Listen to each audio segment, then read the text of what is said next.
Tungsten inert gas welding or TIG welding. The background of TIG welding is also referred to as GTAW, that is gas shielded tungsten welding.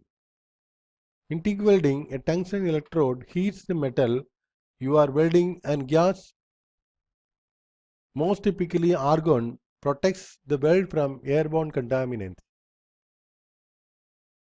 TIG welding uses a non-consumable tungsten electrode.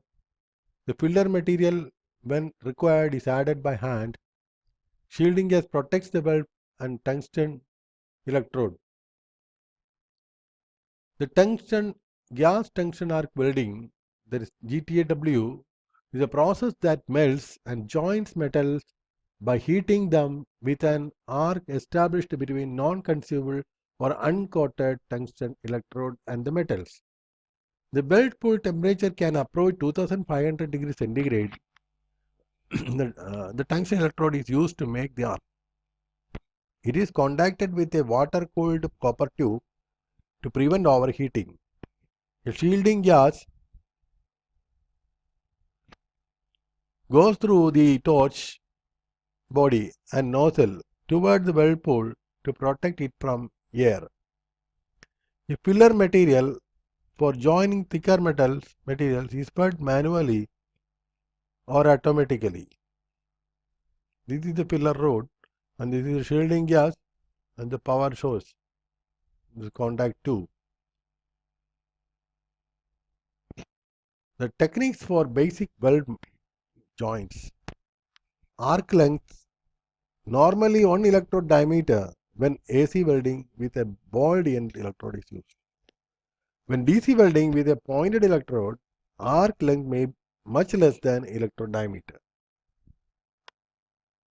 This is electrode and work. This is blended balled electrode. Arc starting with high frequency. The torch position on left shows recommended method of starting the arc with high frequency when a torch is held manually. By resting gas cup on base metal, there is little danger of touching the electrode to the work. After arc is initiated, torch can be raised to proper welding angle.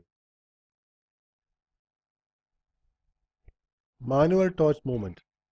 Torch and filler rod must be moved progressively and smoothly so the weld pool, the hot filler rod end, and the solidifying weld are not exposed to air that will contaminate the weld metal area or heat affected zone.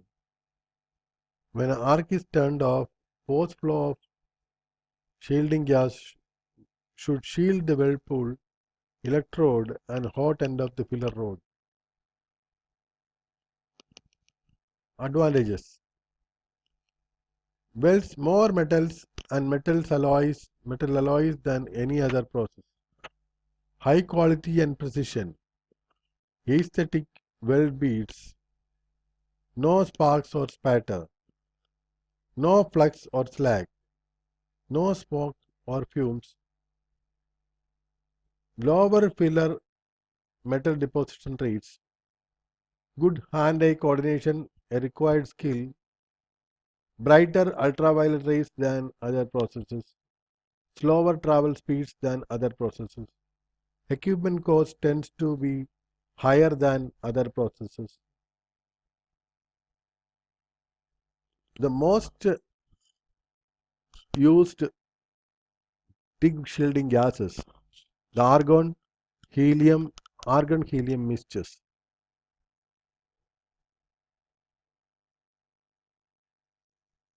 The differences between the advantages of argon and helium.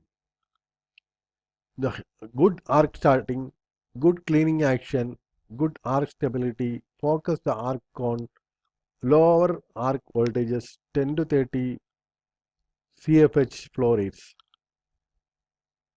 Helium rates. Helium, the advantages, faster travel speeds, increased penetration, difficult arc starting, less cleaning action, less low ampere stability, higher arc voltages, higher flow rates, higher cost than argon. Argon-helium mixtures. Improved travel speeds over pure argon. Improved penetration over pure argon. Cleaning properties closer to pure argon. Improved arc starting over pure helium. Improved arc stability over pure helium. Arc cone shape more focused than pure helium. Arc voltages between pure argon and pure helium. Higher flow rates than pure argon.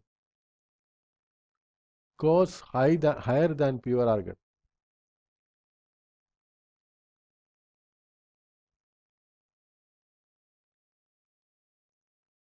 TIG welding is an exciting skill that proves itself useful in countless applications. Because it welds more metal and metal alloys than any other process, TIG welding should be regarded as an important tool where experience is the teacher. Welding parameters and tungsten electrode selection tables are recommended values and should be used as guidelines. Information presented here is only the tip of the iceberg, and further research and hands-on involvement should be pursued to be comprehensive. The other welding process, that is metal inert gas welding, that is MIG welding. Gas metal arc welding is a process where coalescence of workpiece is produced by heating it with electric arc established between a continuously fed metal electrode and the workpiece. No flux is used here. Arc and molten metal are shielded by an inert gas, argon, helium, carbon dioxide, and mixture of gases. The arc length is normally 1.5 to 4 mm, is controlled by constant current method. The advantages and disadvantages of metal inert gas welding is very clean due to inert shielding gas is used, much higher deposition rate, faster due to continuous feeding of the electrode, can weld thicker weld sections at higher weld speeds, deeper penetration, produces smooth, neat, clean weld as no fluxes are used, can use dual touch and twin wire processes to further increase the deposition rate. The disadvantage is the gun is quite bulky and difficult to reach small areas or corners. Okay, this much is the